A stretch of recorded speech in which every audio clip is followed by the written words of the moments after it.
Deus responde a oração. Sabe por quê? Porque Deus ama nos abençoar. E Ele se alegra em nos abençoar. Sabe, a única coisa que entristece o coração de Deus é quando Ele não é crido, quando Ele não é acreditado, e a pessoa então começa a pecar, porque ela vive como se Deus não existisse. Deus quer ser ouvido e acreditado, e a resposta que você pode dar porque você crê é a tua fé. Deus tem prazer em nos abençoar, sabe por quê? Porque Deus é um Pai. Deus é Pai. E é sobre esse tema que eu quero falar rapidamente, eu vou refletir com vocês. O coração do Pai. Mateus capítulo 6, versículo 9 e 10. Jesus dá uma resposta sobre oração. Vocês orem assim, disse Jesus: Pai nosso que estais nos céus, santificado seja o teu nome.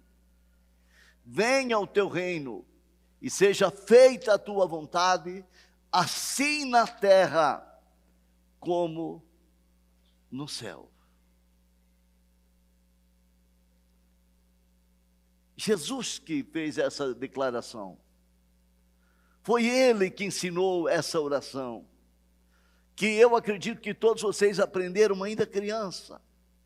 Pai nosso que estais nos céus, santificado seja o teu nome e venha o teu reino. Seja feita a tua vontade aqui na terra, como é feita lá no céu. Sabe por quê? Porque lá no céu a vontade de Deus é feita. Todos os querubins, serafins, arcanjos e anjos obedecem a Deus. Lá não existe ninguém que não faz a vontade de Deus. A harmonia é perfeita. Então Jesus está dizendo que nós temos um Pai, a primeira pessoa da divindade. Ele é o único Deus que tem todo o poder, que tem todo o conhecimento, e Ele tem o desejo de se revelar como Pai e cuidar dos seus filhos. Por que Deus é o Pai? Porque Ele é o Criador de tudo. Ele criou todas as coisas. Toda vida vem de Deus. Sem Ele, nenhuma vida pode ser formada. Cada pessoa foi criada à imagem e semelhança de Deus, assim como o filho reflete algo do seu pai. Olha, Gênesis 1, 27. Essa é uma afirmação que a maioria de vocês já sabe. Criou Deus o homem à sua imagem, a imagem de Deus o criou. Homem e mulher os criou. Então Ele é o nosso Pai, o nosso Criador. A Bíblia diz que Ele é o Deus Todo-Poderoso. Ele tem poder sobre tudo que existe. Os seus planos jamais poderão ser impedidos. A vontade de Deus é absoluta, é soberana. Toda autoridade e todo poder vem dele. A palavra final sempre vem de Deus. Você sabia? Eu lembro-me, faz 26 anos isso, 25 anos. Eu cheguei numa cidadezinha, tinha 2.000 habitantes. Só tinha um mercado. E o dono desse mercado tinha diabetes. E ele foi levado para o hospital e os médicos amputaram os dedos dele, 3 dedos do pé por causa da diabetes. E eles estavam planejando amputar a perna dele. E eu fui no hospital para visitá-lo. Eu não o conhecia, mas isso marcou a minha vida, eu não posso, jamais eu vou esquecer isso. E eu vi aquele homem chorando. dizendo: e Deus aonde está? Onde é que está Deus, que é o meu Pai? Eu disse: Deus está onde sempre esteve, sobre todas as coisas. Agora você entrega o teu coração para Ele? Você entrega a tua vida aos cuidados dEle? Porque eu disse: quem sabe Deus tentou durante toda a sua vida cuidar do Senhor e o Senhor não permitiu. Porque o Senhor quer fazer a sua vontade e não quer que Ele interfira na sua vida. Oração do Pai Nosso: seja feita a tua vontade, aqui na terra. E é tão bom quando os filhos da gente ouvem a gente, né? Porque a gente já trilhou o caminho. A gente só sabe o que tem lá além da curva. E às vezes eu chamo a Dani, o próprio Kainan, que está aqui, que é como filho para nós. E eu digo: olha, vocês têm que fazer assim. É assim que funciona. Eu já tenho décadas de caminhada. E eu falo isso com amor, eu falo como pai. Então eu confrontei aquele homem. E ele parou assim, recebeu um choque. Porque ele queria que eu orasse por ele. Eu disse: não, Deus quer te abençoar. Mas hoje, faça um propósito de andar com Deus. Ele disse: pastor, eu vou fazer isso agora. Eu quero que Ele cuide de mim. Eu quero que Jesus tome conta do meu coração. Eu quero que Jesus perdoe meus pecados. Eu quero que Ele seja o Senhor da minha vida. E eu disse: não vai precisar nem orar pelo Senhor. Por estas palavras que o Senhor deu, o Senhor vai sair daqui curado, sem amputar a perna. 2 dias depois, isso foi numa quinta-feira, sexta, sábado, domingo, ele estava caminhando no culto à noite e veio perfeitamente curado, saiu do hospital para testemunhar o que Jesus fez na sua vida. Totalmente curado. Deuteronômio, capítulo 32, versículo 4. Olha o que diz: Ele é a rocha, as suas obras são perfeitas, e todos os seus caminhos são justos. Deus é fiel, que não comete erros, justo e reto Ele é. Todas as suas obras são perfeitas. Às vezes o inimigo da pessoa está dentro dela. A maneira que ela pensa, a maneira que ela vê as coisas. Deus subjuga esse inimigo que está dentro da pessoa. Deus liberta a pessoa. Deus transforma. Eu vi muitas pessoas falar assim: pastor, eu não consigo. Eu não consigo me libertar desse vício. Eu não consigo, quando eu vejo eu volto na estaca zero lá. Só Deus pode te libertar. Se o Filho vos libertar, verdadeiramente sereis livres. Mas você precisa dar ouvidos a Ele, querer ter Ele como Pai, querer caminhar com Ele, querer que Ele seja o teu Pai. Por que Ele, sendo um Deus de amor, Ele respeita as escolhas? Porque não quer nenhum robô. Ele não criou você como um robô. Você escreve a tua história, você constrói o teu destino, você constrói o teu futuro. É com as tuas escolhas, com a tua semeadura, que haverá o retorno todos os dias para a tua vida. Jesus falou da parábola do filho pródigo, vocês conhecem bem, do filho pródigo, né, que o irmão mais moço, ele chegou para o pai e disse: olha, pai, deixa eu seguir minha vida, eu quero caminhar longe de você.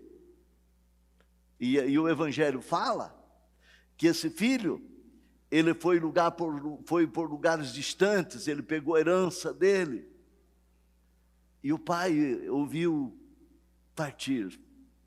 Eu lembro do dia que eu saí para pregar o Evangelho, que eu disse: pai, eu vou embora, eu vou pregar o Evangelho.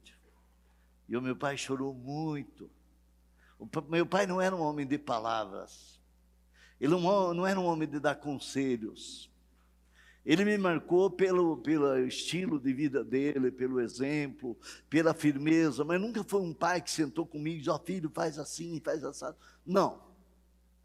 Com ele era o pingo em cima do i, ponto. Mas naquele dia, eu vi que o coração do meu pai se derreteu. Ele me abraçou, ele chorou muito. Ele não tinha palavras. E ele disse, então tá, meu filho, vá com Deus. Quem sabe ele pensou, o que vai ser do meu filho? Será que vai dar certo? Será que não vai dar certo? O que vai ser dele? Tu imagina o coração deste pai, que Jesus fala que o filho mais moço, que não tinha experiência de vida, vai embora e acaba passando necessidades.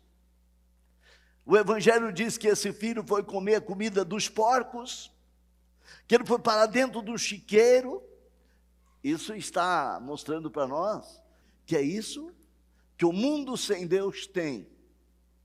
A pessoa perde a identidade de filho. A pessoa fica fora de si e começa a cometer erros em cima de erros e loucuras em cima de loucuras. E o Evangelho fala que esse moço, ele caiu em si. Evangelho de Lucas, capítulo 15, versículo 14. Depois de ter gasto tudo, houve uma grande fome em toda aquela região e ele começou a passar necessidade.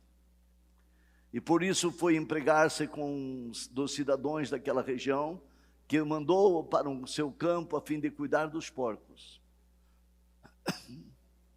Ele desejava encher o estômago com as vagens de alfarrobeiras que os porcos comiam, mas ninguém lhe dava nada. Caiu em si. Olha, é importante essa declaração de si. Caiu em si. Por só que quem cai em si, diante do quadro que o mundo está nos mostrando, diante do quadro que nós vemos a humanidade, o curso que ela está seguindo, somente quem cai em si vai se voltar para o Pai. Ele disse, quantos empregados do meu pai têm comida de sobra e eu estou aqui morrendo de fome? Eu me porei a caminho e voltarei para o meu pai. Irmãos, a gente precisa se colocar a caminho rumo ao Pai. Não é rumo à igreja, não é nem rumo à célula. A igreja é importante. Esse é o momento do ensino, é o momento do alimento que você fica fortalecido. A célula é importantíssima, mas eu acredito que o ponto-chave é você sair daqui hoje. Se você precisa fazer isto, e se você não fizer isto aqui hoje, entrar no teu quarto, antes de você se deitar para dormir, dobrar os teus joelhos ao redor da tua cama, fechar a tua porta e se colocar rumo ao Pai. E ao encontro do Pai. Olha a sequência, o próximo versículo. Eu vou dizer para o meu pai, eu não sou mais digno de ser chamado teu filho. Trate-me como um dos teus empregados. Hoje eu gravei um videozinho falando do orgulho. Humildade é você se prostrar e dizer, não, eu não mereço.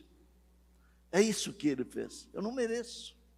Às vezes a pessoa vive a vida toda errada e ela quer dar ordem para Deus. Ela vive a vida toda distante de Deus e está brigando com, você não fez isso para mim, você não fez aquele outro.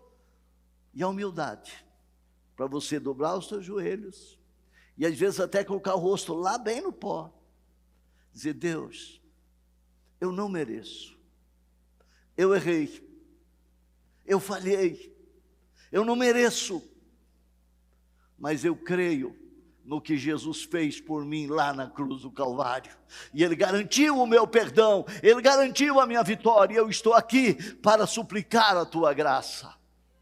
Deus é um Deus de compaixão, é um Deus de amor, Ele sente compaixão, Ele tem compaixão. Quando você se prostra, o Pai vem ao teu encontro, e a compaixão de Deus te recebe. A compaixão de Deus te envolve, te segura, te sustenta, te perdoa, te restaura, te liberta, te coloca de pé e faz você permanecer de pé. Que alegria ter você aqui no meu canal, ouvindo as palavras que eu tenho postado. Espero que tenham tocado no teu coração e edificado também a sua vida. Mas eu quero convidar você para se tornar um membro. Para os membros do meu canal, eu tenho conteúdos exclusivos sobre liderança, quebra de paradigma, vida financeira, casamento, escatologia, o estudo das últimas coisas. Estamos vivendo os últimos dias. São muitos temas, muitas aulas que só os membros têm acesso. Se inscreva. Eu espero você.